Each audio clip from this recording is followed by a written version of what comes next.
sir. Sivaji திரைப்படத்துல நம்மளோட super ஸ்டாருக்கு இணையான ஒரு கதாபாத்திரத்தில் நடித்த நடிகர் சுமன் அவர்களை பேச அழைக்கிறோம்.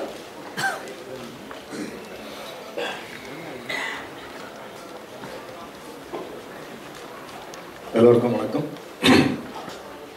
மேடையில் இருக்கும் ஸ்ரீ ஏவிஎம் சரவணன் சாருக்கும், டைரக்டர் சங்கர் சாருக்கும், கேமராமேன் டைரக்டர் கேவி ஆனந்த் சாருக்கும், வைரமுத்து சாருக்கும், அபர்ணாஜி, ஸ்ரீ பங்கஜ்ஜி, சாய் பிரசாத்ஜி, கிரண் ரெட்டிஜி, ஞானேஸ்வர்ஜி, மேடையில் முன்னால் இருக்கும் பிரிண்ட் மீடியா, எலக்ட்ரானிக் மீடியா மற்ற எல்லாருக்குமே வணக்கம்.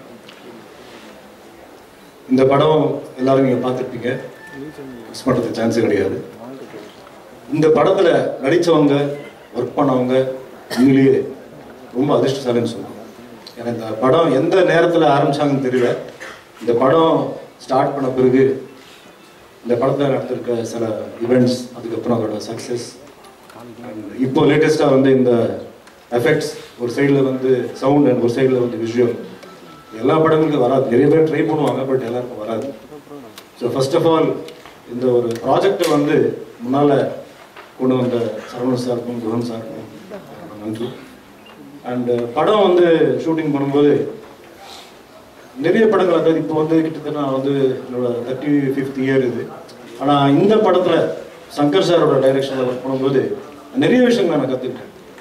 ஒரு வில்லன் சொல்லும்போது சாதாரணமாக வந்து நிறைய பேர் வந்து அது பெருசாக ஒன்று அட்டென்ட் பண்ண மாட்டாங்க. ஆனால் என்னோட கெட்டப் விஷயத்தில், அதுக்கப்புறம் என்னோட காஸ்டியூம்ஸு, அவர் பர்சனலாக வந்து எடுத்த இன்ட்ரெஸ்ட் நான் எப்பவுமே நான் மறக்க மாட்டேன். ஏன்னா எப்படி ஃபேஸை வந்து எப்படி மோல்ட் பண்ணலாம்னு சொல்லி நிறைய பேர் சஜஷன் பேசிகிட்டு இருந்தாங்க. சில பேர் வந்து மீசையை வைக்கலாம், தாடியை வைக்கலாம், வைக்கலாம் அப்படி இப்படின்னு. பட் அவர் வந்து செப்பரேட்டாக அவர் ஒரு ஐடியா வந்து மீசையை எடுத்துகிட்டு ஹேரை ரொம்ப ஷார்ட்டாக ட்ரிம் பண்ணி கிளாஸை வச்சு இந்த பல்லு ஒன்று வச்சு பண்ணலான்னு சொல்லி ஒரு ஐடியா வச்சு, கிரேட் ஐடியா.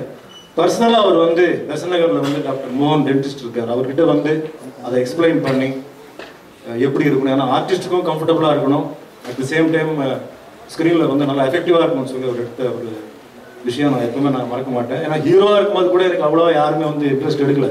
பட் ஷூட்டிங்கில் வந்து கோ டைரக்டர் சிவாக்கர்னு ஒருத்தர் இருந்தார், அவர்கிட்ட என்னோட ட்ரெஸ்ஸு, அந்த ஒயிட் ட்ரெஸ்ஸு, அந்த ஃபோல்டு, கிளாஸ் கண்டினியூட்டியாக இருக்கும் த்ரூ அவுட் பிகினிங்லேருந்து எண்ட் வரைக்கும் ரொம்ப முக்கியமாக அப்சர்வ் பண்ணி பெர்ஃபார்மன்ஸில் கூட வந்து நான் சில இடத்துல ஆக்ட் பண்ண ஆரம்பித்தேன். அவர் வந்து ஆக்ட் பண்ணாதீங்க, நீங்கள் மகமூலம் நேச்சுரலாக பண்ணுங்கன்னு சொல்கிறார். அதுதான் வந்து எனக்கு வந்து பேர் வந்து எனக்கு அவார்டு வந்தது நான் சொல்லுவேன். ரொம்ப நன்றியை தெரிவித்துக்கிறேன். அதே மாதிரி கேமரா விஷயத்தில் வரும்போது சாதாரணமாக வந்து மேக்கப்லாம் ஓவராக போட்டு ஒரு மாதிரி பண்ணாமல் இந்த படத்தில் நான் மேக்கப்பே போடலை. நான் வந்து கொஞ்சம் பயந்தேன். ஏன்னா அவுட்டோர் பண்ணும்போது இந்த ஸ்கின் டோன் ஏதாவது பேட்ச் வந்து மற்ற படங்கள் பண்ணும்போது ஏதாவது கண்டினியூட்டி ப்ராப்ளம் வருமானு நினச்சேன். பட் ஆனந்த் சார் வந்து அதுக்கு ப்ரொடெக்ஷன் கொடுத்து, மேலே வந்து ஸ்க்ரீன்லாம் கொடுத்து ப்ரொடெக்ஷன் கொடுத்து மேக்கப் இல்லாமல் வந்து நான் ஆக்ட் பண்ண வச்சார். பட் ஆக்சுவலி இந்த மேக்கப் பண்ணாமல் ஆக்ட் பண்ணதுனால தான் I good act natural. Makeup போட்டுருந்தா I would act very artificial. So அதுக்கும் நான் தேங்க்ஸ் சொல்லணும். அண்ட் ஓவராலாக வந்து இந்த படம் வந்து ஒரு ப்ரொடியூஸ் பண்ணி காம்ப்ரமைஸ் இல்லாமல் அதோட பியூட்டி கோசம் செலவு பண்ணது வந்து இட்ஸ் ரியலி கிரேட். ஏன்னா முக்கியமாக இந்த செட்ஸ்லாம் பார்க்கும்போதெல்லாம் it's a very pain taking job. எப்போ முடியும், எவ்வளோ ஆகும் தெரியாது. ஸோ அவ்வளோ பியூட்டிஃபுல்லாக பண்ணி அண்ட் இந்த படத்தில் வந்து எல்லாருக்குமே வந்து ஒரு ஆப்பர்ச்சுனிட்டி, அவங்களோட டேலண்ட்டை காட்டுறதுக்கு வந்து ஃபார் எக்ஸாம்பிள் இப்போது தோட்டா தரணி இருக்காரு. ஸோ அவரோட டிசைனிங் அது வந்து ஒரு சான்ஸ் கொடுத்து, காஸ்டியூமர்ஸ்க்கு வந்து ஒரு சான்ஸ் கொடுத்து, ஆர்டிஸ்ட் வந்து முக்கியமாக ஆக்ட் பண்ணுறது, every artist has got very important role to play in this. So அந்த மாதிரி இட்ஸ் அ கிரேட் மூவி. இதை பற்றி பேசிக்கிட்டே போகலாம். எல்லா படங்களுக்கும் இந்த மாதிரி ஒரு பேசுறதுக்கு ஒரு வாய்ப்பு வராது. And now the system, I mean the Dolby Atmos system, atmosphere அப்படியே சேஞ்ச் பண்ணி, நான் படம் பார்க்கல பட் படம் பார்த்த சில பேர் சொன்னாங்க உண்மையிலேயே வந்து it's mind blowing and awesome சொல்லியிருக்காங்க. So I'm just waiting to see the whole movie. And before I close, என் அருமை அண்ணன் சூப்பர் ஸ்டார் ரஜினிகாந்த் சார் பற்றி கொஞ்சம் நான் சொல்லணும். இந்த டிசம்பர் 12 எல்லாமே சேர்த்தா இட் இஸ் 36 வருது. அவருக்கு 36 வருஷம் இந்த இண்டஸ்ட்ரிக்கு வந்து திருப்பி போட்டால் 63. அவரோட 63 பர்த்டே வந்து அவர் கொண்டாட போகிறாரு. ஸோ உண்மையிலே வந்து ரசிகர்களுக்கு வந்து ஒரு பெரிய பரிசு இது.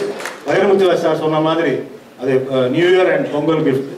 அவரை பற்றி முக்கியமாக சொல்லணும். இந்த படம் ஷூட்டிங் நடக்கும்போது ஃபர்ஸ்ட் இந்த படம் நான் ஒத்துக்கின உடனே நான் அவர்கிட்ட போய் ஆசீர்வாதம் வாங்கினேன். அவர் கூட நான் வந்து தீன்ற படத்தில் ஆக்ட் பண்ணியிருக்கேன். அதுக்கப்புறம் வந்து தெலுங்கு படம் ஒரு படத்தில் அவர் வந்து எனக்கு கெஸ்ட் ரோல் பண்ணார். அவர் நல்லா பிஸியாக இருக்கும்போது அவர் கேட்டும்போது அவர் வந்து ஒரு 3 days எனக்கு கெஸ்ட் ரோல் பண்ணார். அதை எப்பவுமே நான் மறக்க மாட்டேன். ஃபர்ஸ்ட் டைம் நான் வில்லன் பண்ணுறேங்க, இந்த மாதிரி ஒரு படம் வந்திருக்கு அப்படின்னு சொல்லி நான் அப்போ அவர்கிட்ட சொன்ன உடனே இந்த படத்தை நீங்கள் ஒத்துக்கினீங்களா இல்லையான்னு கேட்டார். ஒத்துக்கினேன், அதான் உங்ககிட்ட வந்து நான் ஆசீர்வாதம் வாங்கியிருக்கேன்னு சொன்னேன். டெஃபினட்டாக திருப்பி நீங்கள் வந்து இன்னொரு ட்ராக்ல நீங்கள் வந்து பிஸியாக இருப்பீங்க சுமன். நல்ல படம், என்னை விட உங்களுக்கு வந்து 10% உங்களுக்கு பேர் நல்லா வரும்னு சொன்னார். நான் சரி படம் முடிஞ்ச பிறகு பார்க்கலான்னு சொல்லி நான் சைலண்டாக இருந்தேன். படம் ஷூட்டிங் நடக்கும்போது அவர் வந்து உங்க எல்லாருக்கும் தெரியும், is a great human being. அதை விட வேற என்ன வார்த்தை இருக்குன்னு எனக்கு சொல்ல தெரியாது. மத்தியான டைமில் வந்து சாப்பிட்டு 2 பேரும் சேர்ந்து சாப்பிடலான்னு சொல்லி இந்த படம் ஷூட்டிங் நடக்கும்போது ஐ திங்க் ஆல்மோஸ்ட் ஆல் மத்தியானம்லாம் அவர் கூட தான் நான் சாப்பிட்டேன். ஸோ சீனை பற்றிலாம் எனக்கு ரொம்ப சொல்லுவார். அந்த சீனில் வந்து டயலாக் கம்மியாக இருந்தாலும் ஸ்க்ரீனில் பார்க்கும்போது அந்த பஞ்ச் ரொம்ப ஹார்டாக இருக்கும், ரொம்ப ஸ்ட்ராங்காக இருக்கும் உங்கள் கேரக்டர், இது டைல்யூட் ஆகாது இந்த கேரக்டர்னு சொன்னார். ஆனால் படம் பார்த்த பிறகு உண்மையிலேயே அவருக்கு வந்து எப்படி நான் நன்றி சொல்கிறதுன்னு தெரியல. ஏன்னா வேறு யாராக இருந்தாங்கன்னா அந்த லென்த்தை பார்த்து அந்த கேரக்டரோட கிராவிட்டியை பார்த்து குறைச்சிருப்பாங்க. பட் அவர் ஒன்றுமே அவர் வந்து அதை பற்றி இன்டர்ஃபியர் பண்ணாமல் நான் நல்லா இருக்கணும், நான் இன்னும் எனக்கு பிஸி ஆகணும்னு சொல்லி அவர் வாழ்த்துருக்காரு. இப்போ நான் ரொம்ப பிஸியாக இருக்கேன். சங்கர் சாருக்கும் ஏவிஎம் சாருக்கும் எல்லாருக்கும் தேங்க்ஸ் சொல்கிறேன். ஏன்னா இன்னைக்கு நார்த் இந்தியாவில் போகும்போது நிறைய பேர் என்னை பார்த்து கேட்குறது ஒரு என் பேர் அவங்க தெரியாது, சிவாஜி த பாஸ் அப்படின்னு கேட்குறாங்க. ஸோ அந்த அளவுக்கு வந்து எனக்கு ஒரு பேர் கொடுத்துருக்கு. I be always thankful to everybody and I wish this picture இங்கே மட்டும் இல்லைங்க, வேர்ல்டு லெவலில் கூட ஒரு பெரிய சக்ஸஸ் ஆகணும்னு சொல்லி நான் வேண்டிக்கிறேன். Thank you very much.